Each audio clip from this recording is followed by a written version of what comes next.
Poslušate besedilo knjige Hrepenenje vekov ali Jezusovo življenje, ki jo je napisala Ellen G. White. Na vrsti je 20. poglavje z naslovom Če ne vidite znamen in čudežev. Galilejci so po vrnitvi s Pashe prinesli sporočilo o Jezusovih osupljivih delih. Obsodba njegovih dejanj, ki so jo izrekli visoki dostojanstveniki v Jeruzalemu, mu je odprla pot v Galilejo.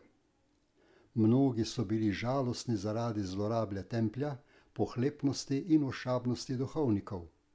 Upali so, da bi ta mož, ki je voditelje pognal v beg, utegnil biti pričakovani osvoboditelj.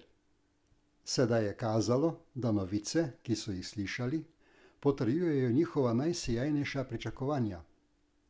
Krožile so govorice, da se je prerok razglasil za Mesija. Vendar Nazarečani niso verovali vanj. Zato Jezus ni obiskal Nazareta na svoji poti v Kano. Svojim učencem je povedal, da prerok nima časti v svoji deželi.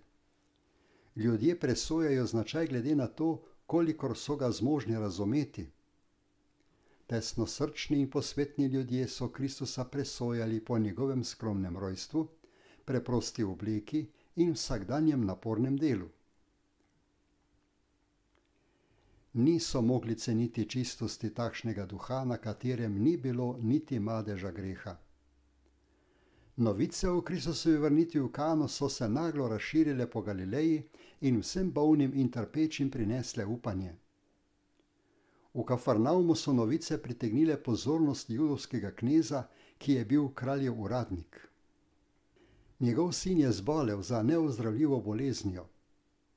Zdravniki so ga pustili umreti. Ko pa je oče slišal za Jezusa, je sklenil, da ga bo prosil za pomoč.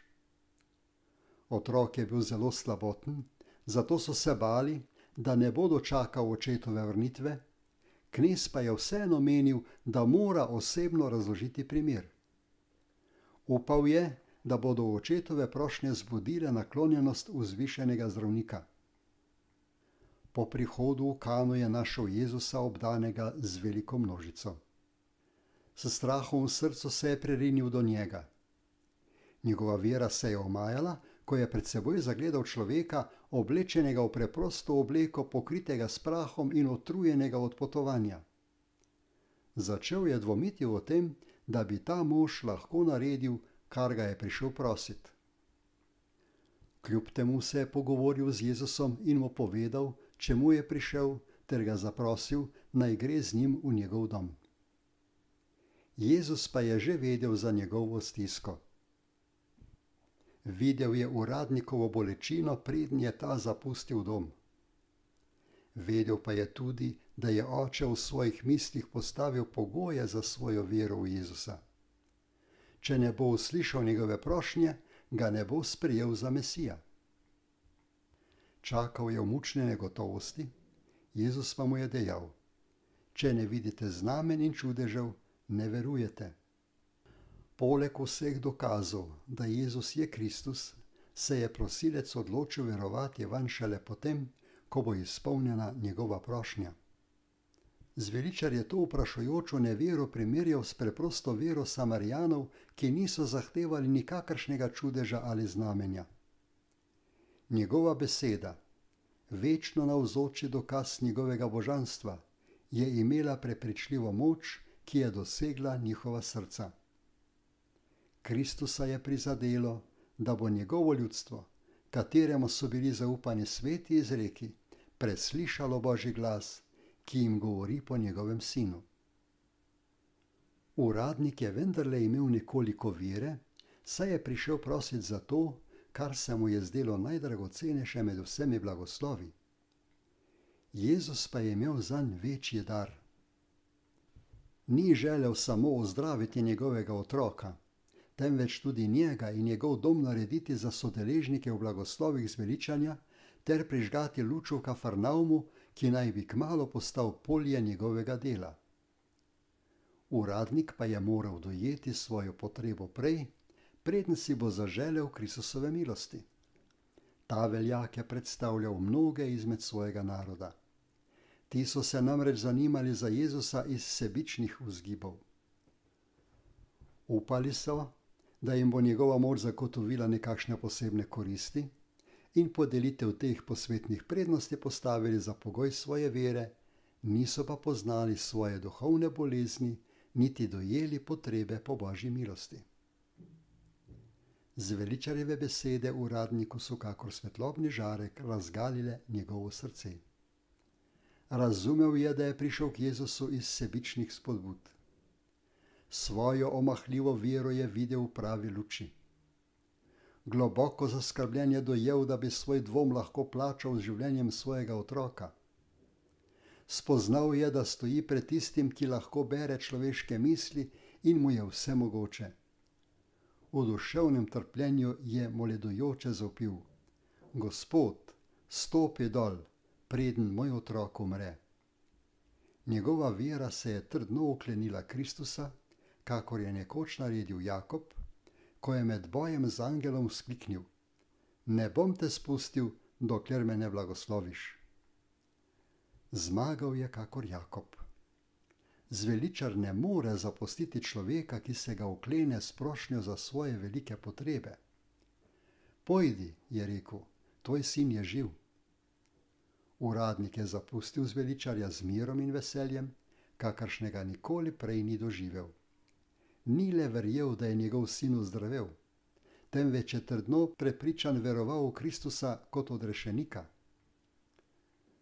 V istem času so tisti, ki so bedeli ob umirajočem otroku v njegovem domu v Kafarnaumu, opazili nenadno in skrivnostno spremembo.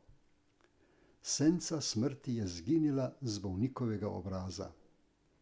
Mrzličnost je zamenjalo nežno rdečilo povrnjenega zdravja. V ugaslih očeh se je zableščal bister pogled, v oslabelo in shujšano telo se je vrnila moč. Na otroku ni bilo več opaziti znakov njegove bolezni. Njegovo vročično telo je postalo sproščeno in vlažno, zato je utonil v miren spanec. Mrzlica ga je pustila sredi dnevne vročine. Družina je osupnila in nastalo je veliko veselje. Kana ni bila daleč od Kafarnauma. Zato bi se oče po pogovoru z Jezusom lahko vrnil domov še isti večer, vendar se mu ni modilo nazaj. Šele drugo jutro se je vrnil v Kafarnaum. Kakšno snidenje je bilo to! Jezusa je odšel iskat s hudo bolečino v srcu. Sončna svetloba se mu je zdela okrutna, ptičje petje pa kakor posmehovanje. Kako drugačni so bili zdaj njegovi občutki.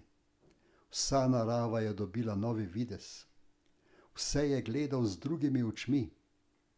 Med potovanjem v tihih jutranjih urah se mu je zdelo, da vsa narava z njim vred hvali Boga. Ko je bil še daleč od doma, so mu prišli naproti služabniki, da bi ga rešili napetega pričakovanja, o kakršnem so bili prepričani, da ga čuti. Njihovo sporočilo ga ni presenetilo. Kazal pa je globoko zanimanje, ki ga niso mogli razumeti, ob kateri uri je otroko odleglo. Odgovorili so mu: Včeraj ob 7 ga je vročica pustila.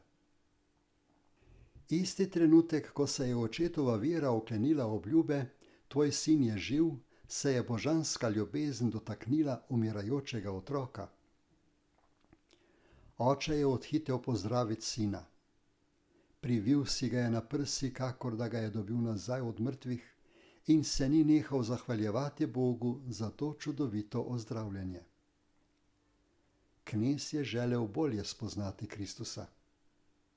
Ko je pozneje poslušal njegov nauk, so on in vsi njegovi domači postali učenci. Njihova nesreča jim je prinesla blagoslov s preobrnitvijo vse družine. Poročilo o čudežu se je razširilo. Tako je bila pripravljena pot za Kristusovo osebno službo v Kafarnaumu in v njem je naredil mnogo mogočnih dejanj. On, ki je blagoslovil kafarnaumskega kraljevega uradnika, si enako želi blagosloviti nas. Ampak podobno kakor užaloščeni oče, tudi mi pogosto iščemo Jezusa, ker si želimo kakšne zemeljske koristi in šele po uslišani zahtevi začnemo zaupati njegovi ljubezni. Zveličar si želi, da bi nam podelil večji blagoslov, kakor ga prosimo. Odgovor na naše prošnje pa prilaga zato, da bi nam pokazal hudobnost našega srca in našo veliko potrebo po njegovi milosti. Želi, da bi zavrgli sebičnost, ki nas spodbuja k temu, da ga iščemo. Ko priznamo svojo nebogljenost in obupno potrebo, se moramo popolnoma zaupati njegovi ljubezni. Kraljevi uradnik je želel videti izpolnitev svoje prošnje, preden je veroval.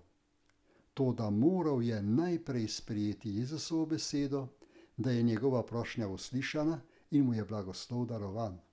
Tega nauka se moramo naučiti tudi mi. Ne verujemo zato, ker vidimo ali občutimo, da nas Bog sliši.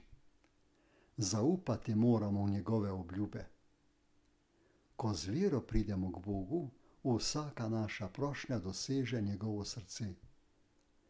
Kadar prosimo za blagoslov, moramo verovati, da ga prijemamo in se zahvaliti zanj, da smo ga dobili. Tedaj se lotimo svojih dolžnosti s prepričanjem, da bomo blagoslov dobili, ko ga bomo najbolj potrebovali. Če se naučimo tako delati, bomo vedeli, da so naše molitve uslišane. Bog bo za nas naredil neizmerno več po bogastvu svoje slave in po delovanju njegove silne moči.